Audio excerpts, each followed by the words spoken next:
রাজশাহী। এখন শুনবেন স্থানীয় সংবাদ।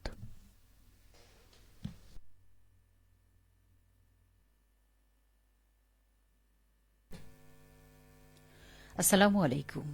বাংলাদেশ বেতার, রাজশাহী। স্থানীয় সংবাদ পড়ছি নূরজাহান বন্যা। নওগাঁয় পবিত্র মাহে রমজান উপলক্ষে বিশেষ উদ্যোগে ট্রাক সেলের মাধ্যমে সুলভ মূল্যে খাদ্যপণ্য বিক্রি শুরু করেছে trading corporation of Bangladesh, TCB. আজ সকালে সদর উপজেলা পরিষদ চত্বরে কর্মসূচির উদ্বোধন করেন জেলা প্রশাসক মোহাম্মদ আব্দুল আওয়াল। সংশ্লিষ্টরা জানান, রমজানে নিত্যপণ্যের বাজার স্থিতিশীল রাখতে 450 টাকা মূল্যের বিনিময়ে একটি প্যাকেজে 2 লিটার সয়াবিন তেল, 2 কেজি মসুর ডাল, 1 কেজি চিনি ও 1 কেজি ছোলা বিক্রির উদ্যোগ গ্রহণ করে টিসিবি। শুক্রবার ব্যতীত 28শে মার্চ পর্যন্ত এভাবে প্রতিদিন পণ্য বিক্রি চলবে। নওগাঁ শহরে প্রতিদিন 2000 সাধারণ ভোক্তা এই সুবিধা পাচ্ছেন। স্থানীয় প্রশাসনের সহযোগিতায় প্রতিদিন জেলা শহরের 5টি এবং এভাবে পর্যায়ক্রমে মোট 21টি উন্মুক্ত স্থানে ট্রাক সেলে পণ্য বিক্রি করা হবে। কার্যক্রম সুষ্ঠুভাবে পরিচালনার জন্য কঠোরভাবে তদারকি করা হচ্ছে। আজ থেকে নাটোরে খোলা বাজারে সুলভ মূল্যে টিসিবির পণ্য বিপণন কার্যক্রম শুরু হয়েছে। ঈদ পর্যন্ত 19 কর্মদিবসে চলমান থাকবে এই কার্যক্রম। এ নিয়ে এখন শুনুন আমাদের নাটোর জেলা সংবাদদাতার একটি প্রতিবেদন। আজ থেকে নাটোরে খোলা বাজারে সুলভ মূল্যে টিসিবির পণ্য বিপণন কার্যক্রম শুরু হয়েছে।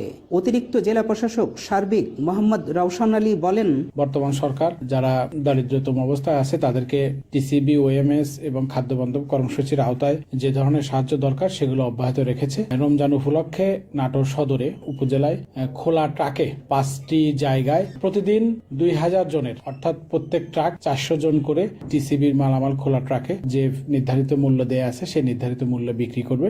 আজ থেকে নাটোরে শুরু হয়েছে। এটা 19 দিন তারা রাজশাহী থেকে মালামাল নিয়ে আমাদের এখানে নাটোরে আসবে। আমরা সার্বিকভাবে চাচ্ছি যেন এই কার্যক্রমটা যেন খুব সুন্দর করে হয়, যাতে জনহয়রানি না হয়, আইন শৃঙ্খলা সহ সার্বিক কার্যক্রম স্বাভাবিক থাকে। টিসিবির ডিলার মোহাম্মদ সুমন ব্যাপক ক্রেতা সমাগমের কথা উল্লেখ করে জানান, 2 লিটার সয়াবিন তেল, 2 কেজি মসুর ডাল, 2 কেজি ছোলা, 1 কেজি চিনি, টোটাল প্যাকেজের মূল্য 510 টাকা। এটা রমজান উপলক্ষে ট্রাকসেল, ভ্রাম্যমাণ ট্রাকসেল চালু হয়েছে। নাটোর সদর উপজেলা শহর কেন্দ্রিক 5টি পয়েন্টে এই ট্রাকসেল চলমান রয়েছে। এই রমজান মাসব্যাপী এই খোলা বাজারে ট্রাকসেল উন্মুক্ত সাধারণ জনগণের মাঝে বিতরণ করা হবে। এখানে মানুষের উৎসুক মুখর পরিবেশ, প্রচুর ভিড়ের মধ্যে লাইনে দাঁড়িয়ে টিসিবির পণ্য ক্রয় করছেন।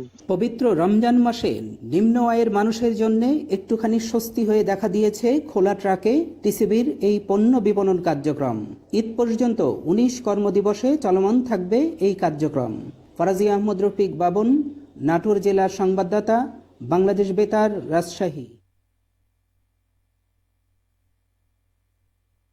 রমজানে বাড়তি দামে দ্রব্য বিক্রি বন্ধে সিরাজগঞ্জে বিভিন্ন স্থানে অভিযান চালাচ্ছে ভোক্তা অধিকার সংরক্ষণ অধিদপ্তর। আজ শহরের এসএস রোডের বিভিন্ন দোকানে অভিযান চালানো হয়। এ সময় মূল্য তালিকা না থাকা, বাড়তি দাম আদায় সহ নানা অভিযোগে 3টি দোকানকে জরিমানা করা হয়। ভোক্তা অধিকার সংরক্ষণ অধিদপ্তর সিরাজগঞ্জের সহকারী পরিচালক মোহাম্মদ সোহেল রানা বলেন, রমজানে দ্রব্যমূল্য স্থিতিশীল রাখতে বিভিন্ন বাজারে অভিযান পরিচালনা করছে ভোক্তা অধিকার সংরক্ষণ অধিদপ্তর। এরই অংশ হিসেবে শহরের এসএস রোডের দোকানগুলিতে অভিযান চালানো হয়। এ সময় মূল্য তালিকা না থাকায় 2টি ফল ও একটি মাংসের দোকানকে ভোক্তা অধিকার আইন অনুযায়ী 3000 টাকা জরিমানা করা হয়। চিকিৎসা সেবার মান উন্নয়নে নাটোর জেলায় সংবাদ সম্মেলন করেছে বাংলাদেশ ডিপ্লোমা মেডিকেল অ্যাসোসিয়েশন। আজ নাটোর প্রেস ক্লাবে এ সংক্রান্ত 4 দফা দাবি উপস্থাপন করে বক্তব্য রাখেন বিডিএমএ নাটোর জেলা শাখার সভাপতি ডাক্তার মীর মোশাররফ হোসেন এবং সাধারণ সম্পাদক ডাক্তার হাবিবুর রহমান। সংবাদ সম্মেলনে কোর্স কারিকুলাম সংশোধন, ইন্টার্নি ভাতা চালু, প্রস্তাবিত অ্যালাইড হেলথ প্রফেশনাল বোর্ড বাতিল করে 2009 সালে সরকারের প্রস্তাবিত medical education board of Bangladesh নামে বোর্ড অবিলম্বে চালু এবং আন্তর্জাতিক মানদণ্ড এবং বিএমডিসি স্বীকৃত ক্লিনিক্যাল বিষয়ে উচ্চশিক্ষার সুযোগ দাবি করা হয়।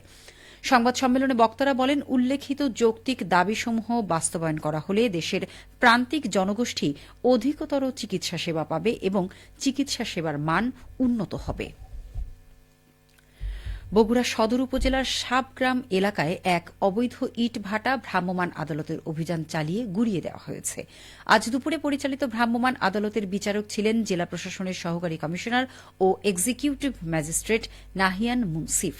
তিনি বলেন, সাবগ্রামের মেসার্স সারিয়াকান্দি ব্রিক্সের জেলা প্রশাসন ও পরিবেশ অধিদপ্তরের কোনো সনদ ছিল না। এ কারণে ওই ইট ভাটায় অভিযান চালিয়ে গুড়িয়ে দেওয়া হয়। এ সময় ইট প্রস্তুত ও ভাটা স্থাপন আইনে 10,000 টাকা জরিমানা করা হয়।